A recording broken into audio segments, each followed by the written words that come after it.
Welcome back to ReadingBear.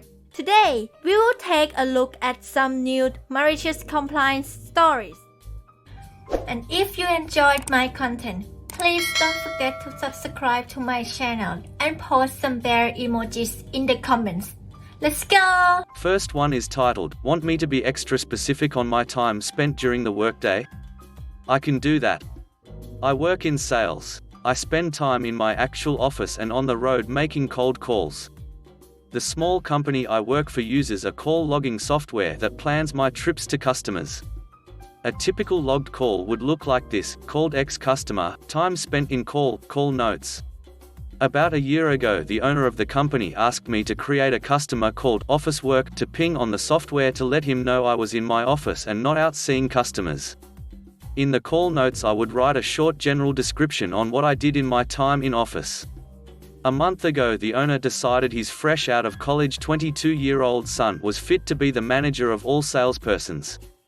His son has commenced to micromanage my daily call reports to the fullest extent.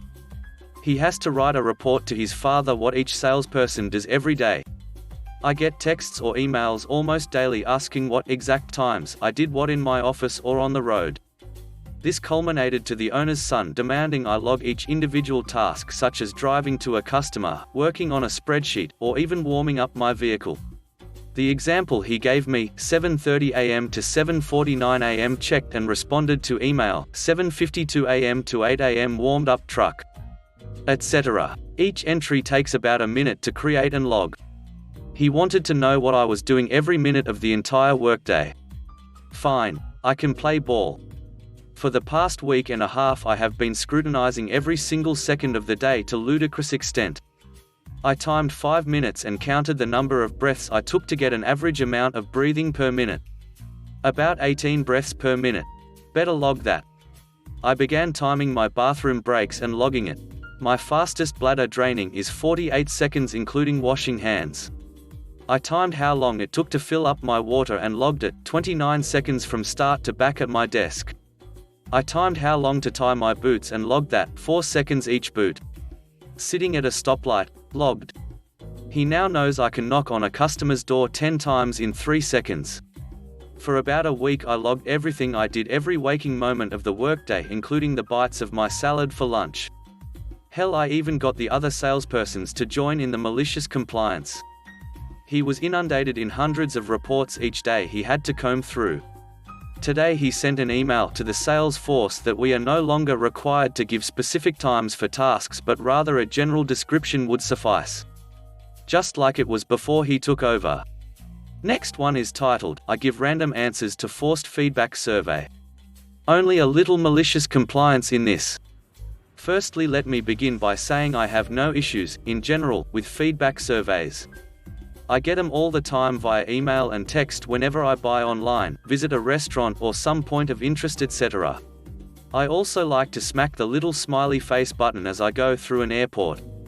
I generally give feedback if they have exceeded or, conversely, not met my expectations. For me, that's the point. Feedback should be optional, not mandatory. However, a few years back, before there were numerous free services, I subscribed to a prominent credit check service here in the UK. It was only £7 per month, and for that I got regular reports on my credit worthiness and advice on how to improve my credit rating. All good. After a few months, I realized that, since my credit rating was okay, I wasn't really using the service that I was paying for, so decided to cancel the subscription. After speaking with a representative who tried to persuade me to continue my subscription for a lesser amount, I was passed to the cancellations department. Cue the following conversation. Him: "Hi Mr. Jags, I understand you wish to cancel your subscription." Me: "Yes please. I am no longer using the service." Him: "Okay, we can do that. I just need to run through an exit feedback survey first." Me: "Please just cancel my subscription. I am not interested in taking your survey and I have given you the reason for wanting to cancel." Him: "I am afraid it is part of the process. We have to do the survey before we can cancel your subscription." Me: "That's ridiculous. I am not cancelling because I am unhappy with the service. It is because I am not using it. There is your feedback." Him: "I am sorry, but it is a requirement." Me: "Fine. Him, so what is the reason you want to cancel your subscription? Really? Me, because it's green. Him, sorry? Me, because it's green. Him, but that does not make any sense. Me, neither does forcing me to take a survey I don't want to take. And I will be supplying similar random answers to all your questions. Slight pause. Him, right, I have now cancelled you subscription. You will still have use of our service up to XX date. Me, thank you. Goodbye. There may be some who will say he was only doing his job, and he probably was, but forcing someone to give feedback before they agree to stop taking your money is surely counterintuitive and would rarely end in positive feedback. Next one is titled, "Sure would be a shame if something were to happen to that cell tower." Many years ago I was working as the operations guy at a small software startup that provided a web service to a major cell company. This is not my story of malicious compliance, it's my boss's story. So my friend and boss hired me to work with him at a tiny startup. He had been a very expensive consultant to a major cell carrier, working with them on cell tower construction timelines. He had the very smart idea to take his expert knowledge and build a web service around it that he could sell back to the carrier. So, he hired some dudes like me, and we got some code written and a custom site set up. The way the service worked is that it essentially did coordination between guys in the field trying to build cell towers all over the middle of the country, USA, and the suppliers trying to get the right parts to them at the right time. It turned out to be a very large software project with many moving parts behind the scenes. We worked on the software for a really low rate of pay for about 3 years to get it working. After those 3 years, we had a huge presentation to the senior executives in charge of logistics for this cell carrier, and they were wildly excited about the potential savings. Specifically, imagine if the parts for a tower did not have to sit in a warehouse for a month waiting on the construction guys. Imagine if you could put in weather conditions at the site and it would automatically decide to delay the concrete trucks, cue ominous foreshadowing, until the ground conditions were approved by an inspector at the site. This software was priced as a service, not a product. They had to pay us for each contractor using the portal, each tower under construction, etc. It was really expensive. However, even after just a couple of months of use, the executive team at the customer was wild about it, as we had saved them a huge amount of money in construction delays, contract commitments, legal fees, etc. Now, the end of the year comes for the first year of service, and we're no longer pricing the software at a discount for putting up with beta code. It's all working well and working cleanly. So, the procurement office at the cell carrier gets the bill for the new year. The bill has gone from middle six figures to something over 10 million. Procurement, and Ms. X in particular, completely lose their minds and insist that we reprice it immediately on a per week, per incident basis. My boss tries to tell Ms. X that this is a really bad idea and it will cost more money. She doesn't listen. The attitude they take is, we're company X and you're doing things our way, or not at all. So, we do it their way. January and February in the Midwest US is cold, snowy, rainy, and generally miserable. And concrete does not set well in those conditions. At the end of January we submit our first per incident bill. It's outrageously expensive. Procurement loses their minds again. They insist that we shut the service down. My boss refuses to shut the service down, as there are warm concrete trucks being dispatched daily. They get really mad and tell the IT department of the carrier to turn off access to the site. So, in the middle of a work day in early February, critical scheduling software becomes unavailable.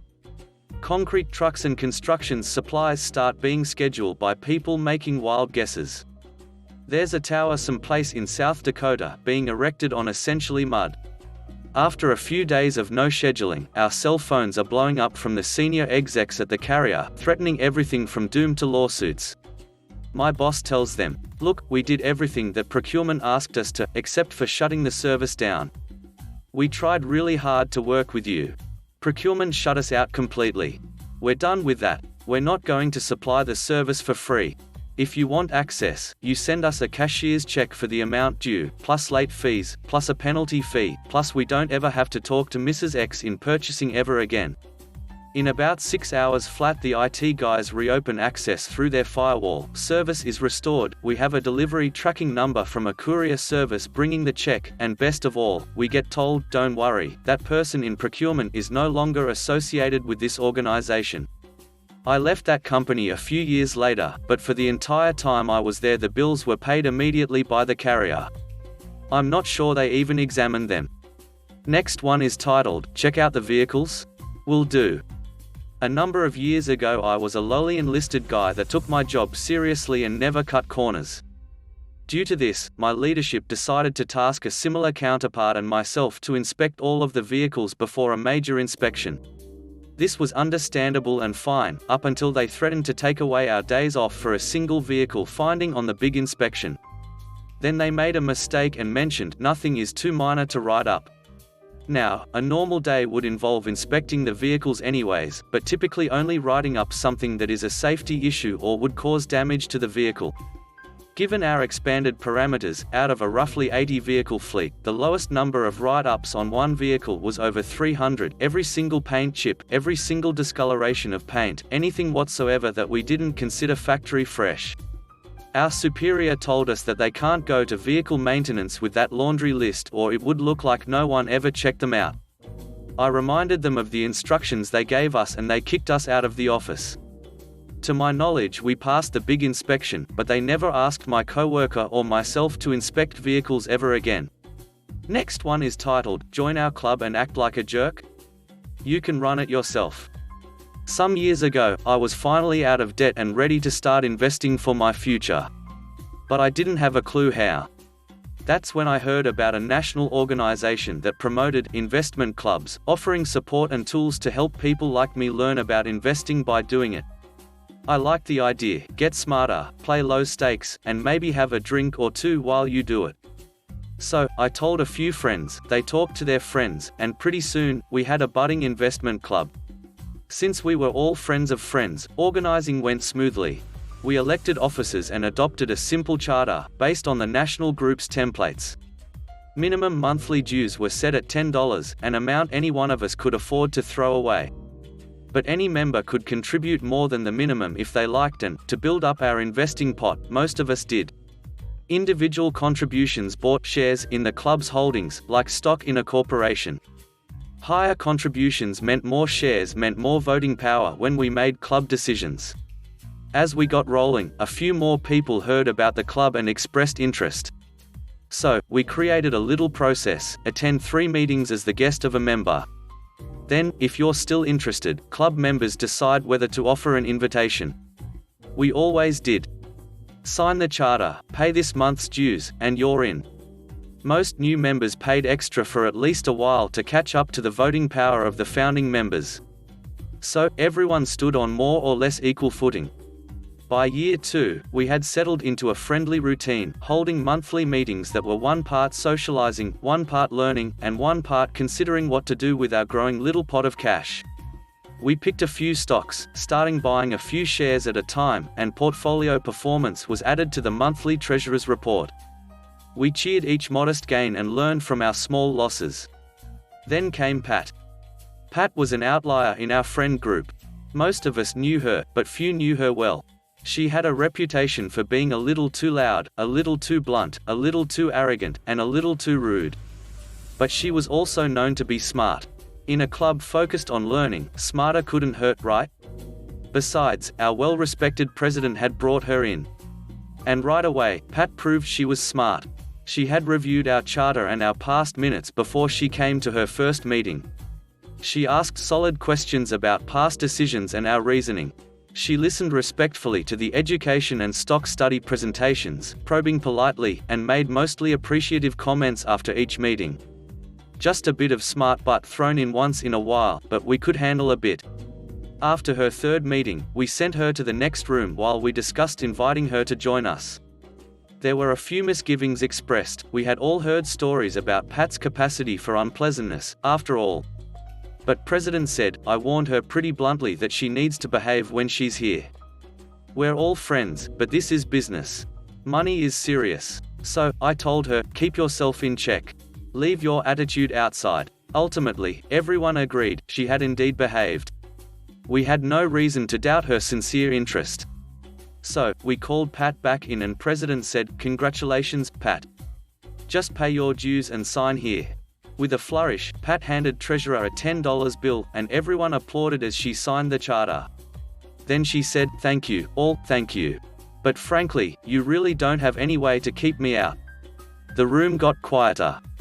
Then she turned to Treasurer and said, "Now, next month, if I'm interpreting your little reports correctly, all I have to do is give you XXX dollars, and I'll have equal voting rights, is that right?" "That's about right, yes," came the answer. "And if I were to give you that, plus, and here," she pointed at the bottom line of the club's total holdings, $XXX, "I'd become the new majority shareholder, right? I suppose. And then I'd be in charge of all club decisions," declared Pat. "That's right. Unless you all can keep ponying up more cash than I can, there's nothing you can do to stop me from running this club like my own private account with nearly double my money to play with, is there? And now that I've signed your silly charter, you don't even have any way to kick me out. So, see you all next month." She smirked, turned, and left. The door had just barely closed when the room exploded. She was joking, right? Ah, hell no. The nerve, could she really do that? That can't be real? How big a mistake did we just make? Wow, what a class of witch.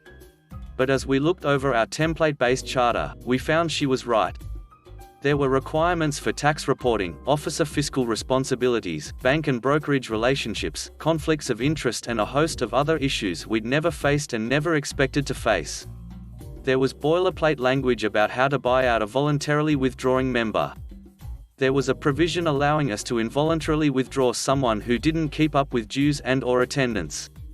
But we had no cap on individual member contributions and no provision allowing us to kick out a stakeholder as long as they continued to pay their dues and attend meetings. And we now realized that if she could make good on her threat to buy majority holding, Pat could simply outvote any attempt to amend our charter. A more elegant solution probably existed, but within 20 minutes, someone came up with a nuclear option. 2 minutes later, we agreed to launch it. We accepted assignments, then went our separate ways to prepare for next month's meeting. That evening, everyone arrived a bit more promptly and settled a lot more quietly than usual. Pat looked smug as she took a seat, seeming not to care that no one spoke to her. She was ostentatiously fanning herself with a personal check. Too bad we never saw it, so we'll never know if she really was ready to put her money where her loudmouth had been. President took the floor. "Before I call the meeting to order, I have a personal announcement to make. I made a really poor recommendation for all of you last month. I feel the bad judgment I showed means I am not fit to be your president. I'm presenting my letter of resignation and my voluntary withdrawal from the club." And solemnly gave the letter to the secretary. Pat looked like she'd been slapped, but she said nothing. Treasurer spoke up. "Just so you all know, President spoke to me earlier about this decision, so I've already calculated withdrawal payout and have it ready, according to the terms of our charter." And President took the check. Vice President spoke next. "President, you weren't alone in that decision. I voted with you, and I also regret my poor judgment. Here is my letter of resignation and withdrawal."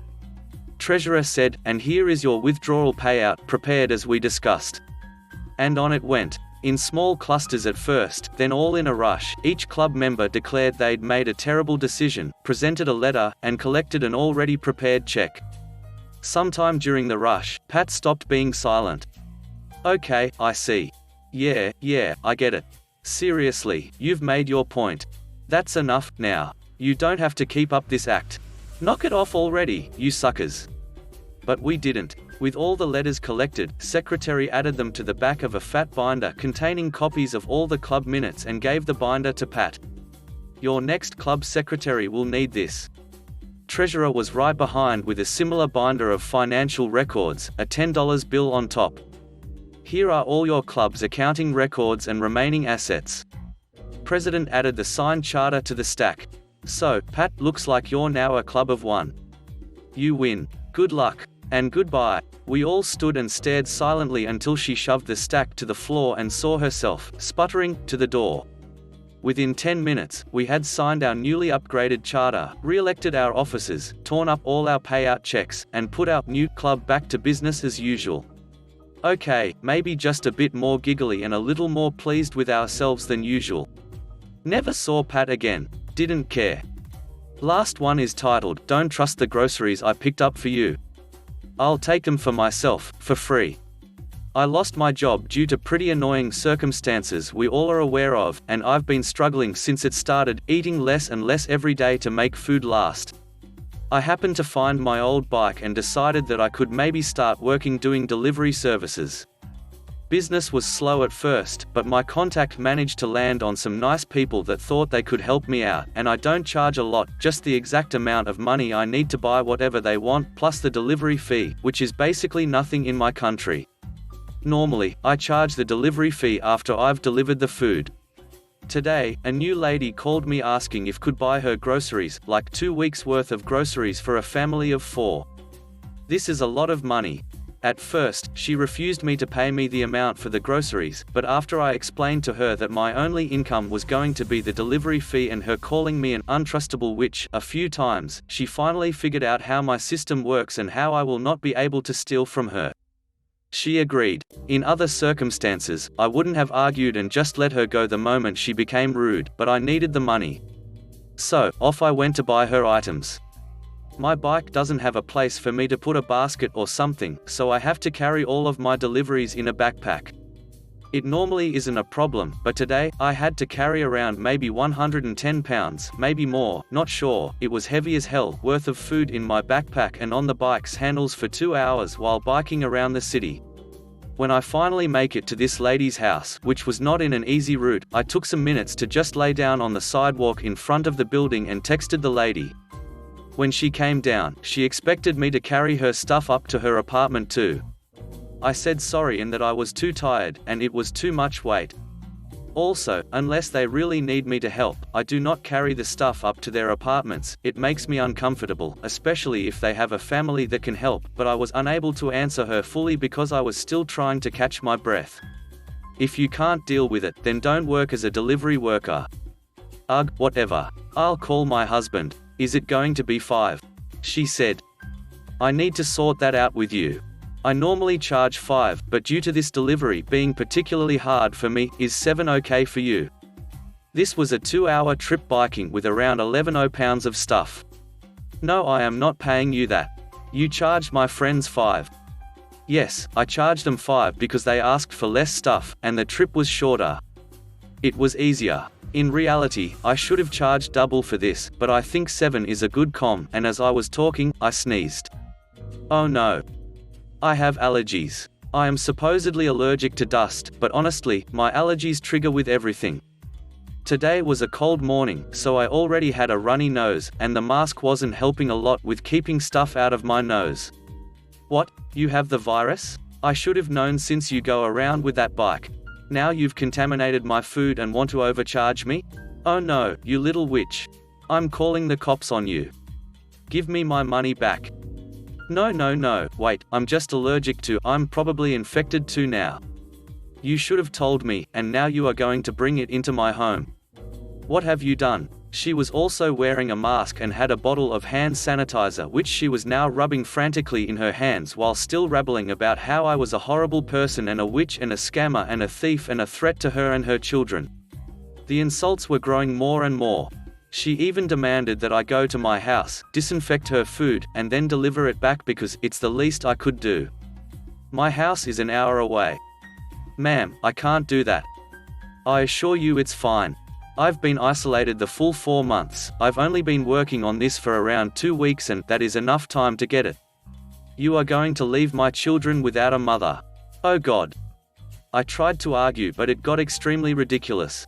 I couldn't give her back the money of her groceries, I couldn't disinfect them either, too broke to buy my own hand sanitizer. She wouldn't take the food nor pay me the delivery fee, and I wasn't going to leave without giving her the food and without being paid. But she wasn't even arguing or finding a solution, she just wanted me to take this V away from her and her house. Damn, she screamed so much that other neighbors started to come down, and she wouldn't even let me explain and accused me of coming to infect them all. Her husband even came down and ended up threatening me with the police too. I asked them if they wanted the food or not, and at this point being fed up with the whole situation, and they said they didn't want anything from me and to just leave. Now I'm home with a backpack full of 2 weeks worth of food for 4 people. It's too much for me, but I'll probably gift half of it to my boyfriend who also needs it. I am sad all of this happened, and I feel like I stole from those people, but in the moment, it was so ridiculous. I tried to give them the food many times. Hell, at one point, I just didn't care about being paid even though I needed it, but they were just so rude to me. I still got more food than what I could have bought with the delivery fee, so I guess it was worth it. Thanks for listening.